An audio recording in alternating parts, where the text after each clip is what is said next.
Salut à tous, salut le doc. Salut Simon. Aujourd'hui tu m'as fait mettre ces beaux gants, dans quoi on va mettre les mains? Aujourd'hui on va s'occuper ensemble de nos freins. Au niveau donc, de l'émetteur, le mètre-cylindre, et puis le récepteur, la mâchoire de frein. D'accord? On va voir ensemble comment remplacer surtout ces joints. Pour changer les joints de votre mètre-cylindre et mâchoire de frein, il vous faudra de la graisse épaisse, un jeu de clé BTR, un pinceau, un cutter, une pointe à tracer, un tournevis plat, des clés en T, une pince à circlips, du gros scotch d'américain, une boîte à douille, du liquide de frein Dot 4, un chiffon et une paire de gants, du brake cleaner, un kit de joints mètre-cylindre et mâchoire de frein et un purgeur pneumatique. On commence par quelle étape? On va commencer par la première étape, c'est retirer le liquide qui est contenu dans l'émetteur. Donc Simon, maintenant on va procéder au démontage. Tu vas me retirer ce petit capot du mètre-cylindre. Voilà, je vais récupérer ce petit capot qu'on va venir stocker sur un établi, sur un petit chiffon. Donc Simon, maintenant on va pouvoir aspirer notre liquide grâce à ce purgeur pneumatique. Et hop, regarde, tu vas voir. On va aspirer. Le doc, on n'a pas tous les moyens d'avoir un purgeur pneumatique, il y a une autre solution? Bien sûr, il y a une petite astuce. Vous pouvez vous munir d'une seringue, vous mettez au-dessus du mètre-cylindre et vous aspirez de la même façon avec la seringue. Maintenant, Simon, on va pouvoir passer au démontage de cet émetteur de frein. Donc Simon va démonter le levier en premier. Ça, lorsqu'on va retirer le banjo, on n'aura pas de problème de corrosion après au niveau des différents éléments qui auraient pu être entrés en contact en tout cas avec ce liquide de frein. Et je sais que le doc aime travailler proprement. Exactement. Tu vas pouvoir démonter le banjo à présent. On va retirer la durite en faisant attention aux petites rondelles. Donc on va retirer le mètre-cylindre. Maintenant on va passer sur l'étape démontage de l'étrier. On commence par desserrer la vis de banjo. Au préalable, on aura posé un chiffon sous notre roue afin de récupérer le reste du liquide de la durite de frein. On va récupérer nos joints de banjo. On les mettra sur un petit chiffon bien au propre. À présent, on va pouvoir démonter l'étrier de son support. Petite astuce, on va venir protéger maintenant l'extrémité de la durite pour ne pas venir souiller le disque de frein.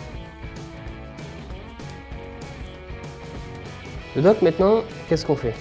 On va extraire les joints, tout simplement, de ces pistons.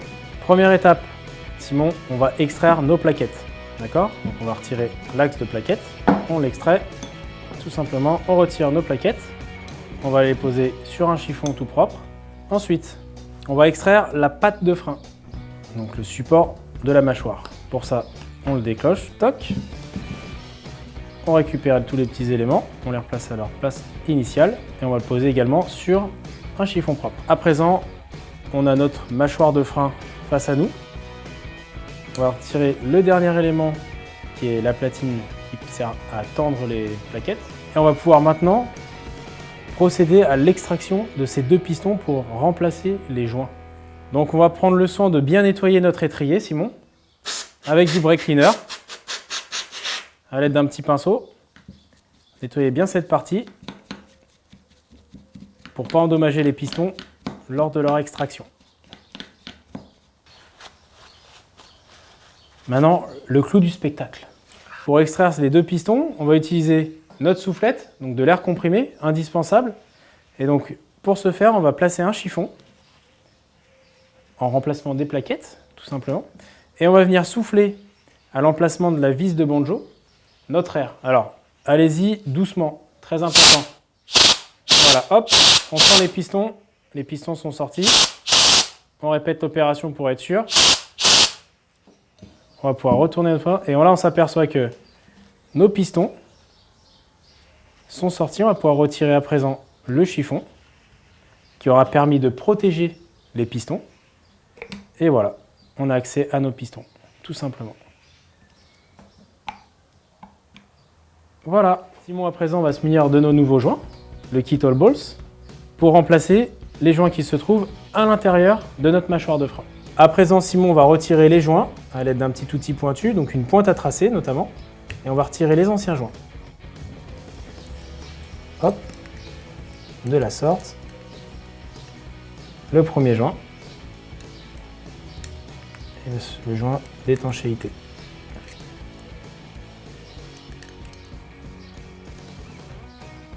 Voilà, on a notre étrier qui est tout nu. On va pouvoir le rééquiper de nouveaux joints. À l'aide d'un chiffon, on va venir retirer les éventuels résidus de terre. Voilà. À présent, les surfaces sont propres. On peut passer au remontage. Munissez-vous du nouveau joint. Vous allez pouvoir le mouiller avec le nouveau liquide de frein, en l'occurrence de la DOT 4. Et on va pouvoir réinstaller les joints de la façon. Donc, vous le pincez légèrement et vous venez le placer dans sa gorge. Vous pouvez également vous servir du petit bouchon, du bocal de liquide, pour faire un trempage.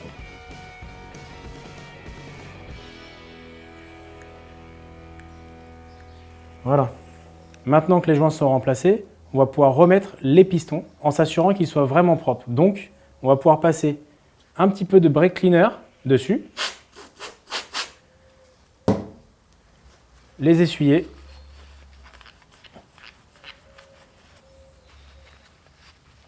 On aura repéré au préalable le sens fermé vers le fond, comme ceci.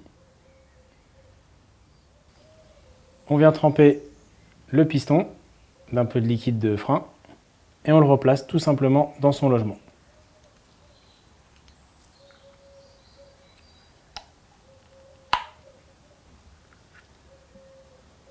Pareil pour l'autre.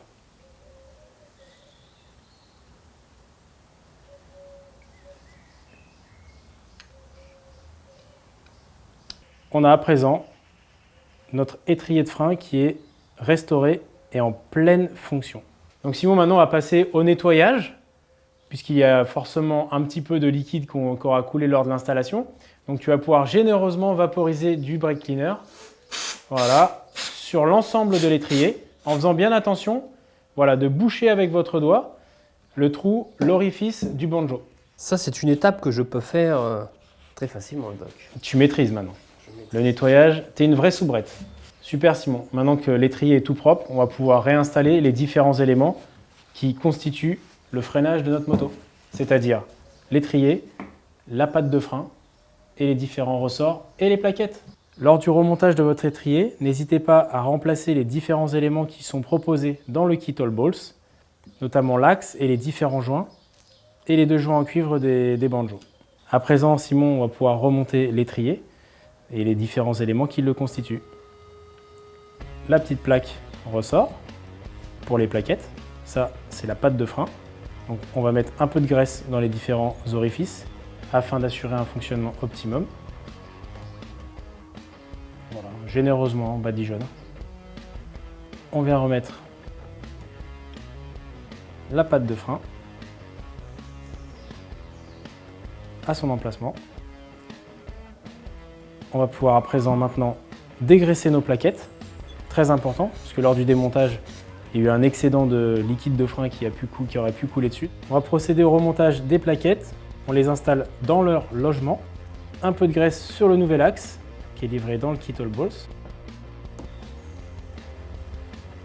Voilà, notre axe est bien serré. À présent, notre étrier est remonté. On va pouvoir le réinstaller au niveau du bas de fourche et sur notre moto. Donc Simon, maintenant on va pouvoir passer au démontage des joints du maître-cylindre. Donc on va pouvoir extraire les différents joints. On va se munir d'une pointe à tracer. On va extraire ce caoutchouc. Hop. Ces différents joints, on les retrouvera bien sûr dans le kit All Balls. Une pince à clips maintenant pour défaire le clips qu'on voit ici dans sa gorge, qui emprisonne le piston. Voilà. Tac. Voilà le système au complet. Donc maintenant, on va pouvoir retirer les différents éléments du piston en faisant attention à l'ordre. Le clips, la rondelle, les deux petits joints qu'on va remplacer, le ressort aussi qu'on peut remplacer qui est dans le kit All Balls et le piston. Voilà. Donc voici les différents éléments qu'on retrouve donc dans le kit All Balls. le ressort, les deux joints qui sont ici, la rondelle, le clips et le petit manchon qui vient venir protéger à l'intérieur du mètre-cylindre. Maintenant, donc, on va extraire les anciens joints. Bien faire attention à l'ordre de démontage. Le ressort, celui-ci on le met de côté, on va le remplacer par un nouveau. Et donc ces deux petits joints, on peut s'apercevoir que sur ce modèle, les deux joints sont un peu différents. Bien faire attention à l'ordre de démontage pour remonter correctement les nouveaux joints. Nous allons extraire ces petits joints à l'aide d'un tournevis plat. Hop, on les sépare bien des nouveaux.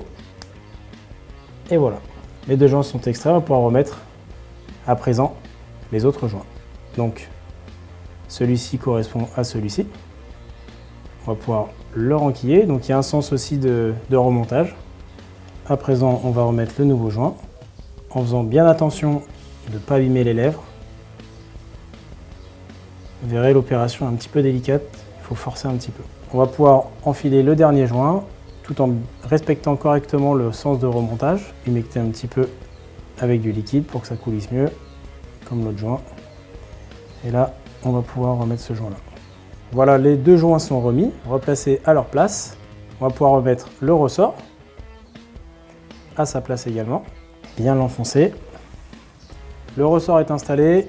On va pouvoir remettre la rondelle sur le piston, le clips, et on va pouvoir réinstaller tout ça dans l'émetteur. Hop. Tac. Vérifier que son fonctionnement est bien libre. Voilà. Et on va replacer maintenant, grâce à notre pince à clips, le clips et la rondelle. On vient appuyer. Hop.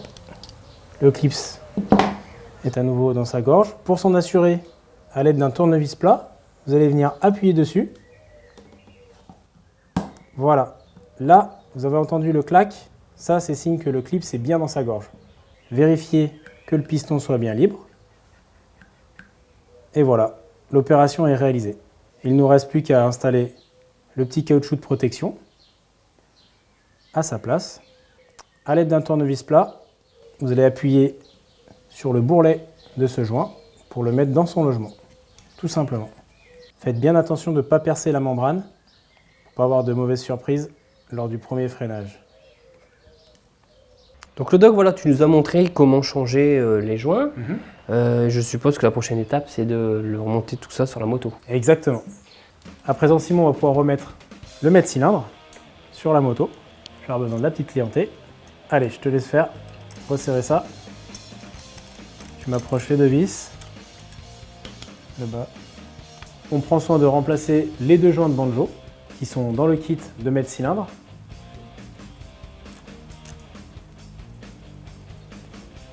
Un joint de chaque côté de la durite. Et on vient positionner notre banjo et la vis de son banjo dans l'emplacement approprié. On vient serrer le banjo. Donc là, le serrage, important. On vient au contact et un petit peu plus que le contact. Il faut vraiment que ça résiste pour vraiment comprendre que l'étanchéité doit se faire. Ok, Simon? Voilà. À présent, notre banjo est bien installé. Donc Simon, on va remettre le levier. Au préalable, donc on va mettre un petit peu de graisse, parce qu'on aime faire les choses correctement. Toc, on va remettre le levier à son emplacement. T'oublies pas ça? Bien sûr que si, Simon. Merci. Alors, heureusement que tu es là. Je suis attentif. Maintenant, Simon, on va pouvoir fixer l'étrier, remettre les vis sur l'étrier, et ainsi venir connecter la durite de frein sur cet étrier. On va démunir la durite de sa petite protection. Donc Simon, maintenant, on va pouvoir remonter l'étrier. On va le mettre à sa place sur le disque. Je te laisse installer les vis. Maintenant que l'étrier est à sa place et bien serré, on va pouvoir remettre la durite avec la vis de durite et les deux nouveaux joints. Même procédé qu'avec le mètre-cylindre. Une rondelle devant, le banjo et la deuxième derrière. Et on vient le remettre tout simplement dans son logement. on va venir serrer, mettre au contact et un peu plus qu'au contact pour vraiment écraser et rendre l'étanchéité parfaite. Voilà, à présent on a remonté notre étrier, on va pouvoir passer à la partie remplissage du circuit hydraulique. Donc le doc ici on a tout remonté, je suppose que maintenant il faut remplir d'huile. C'est ça, exactement. Maintenant on a connecté donc le mètre-cylindre et la mâchoire de frein à l'aide de la durite, d'accord? Donc tout le circuit est fermé. On va pouvoir maintenant remplir et purger ce système de frein. Simon, on va respecter des étapes bien importantes. On va commencer par le haut du système, remplir avec notre fluide DOT4 le mètre-cylindre et ensuite on va se munir aussi de notre purgeur pneumatique pour remplir le circuit d'huile. Une petite astuce, si vous n'avez pas de purgeur pneumatique, vous pouvez aussi utiliser une seringue. Il vous suffira de la connecter sur la vis de purge de votre mâchoire de frein et d'aspirer tout en contrôlant constamment le niveau de votre mètre-cylindre. En gros là le doc, ça s'apparente à une purge de frein. Exactement, on va devoir donc remplir le circuit de DOT4 et après on va devoir purger pour retirer toutes les petites bulles d'air et surtout retrouver un freinage optimum. Allons-y. C'est parti. Et ben écoute le doc, merci beaucoup. De rien, avec J'ai plaisir. appris pas mal de choses. Écoute, j'espère. J'espère que vous aussi et on se dit à bientôt pour un prochain tuto. Salut. Ciao.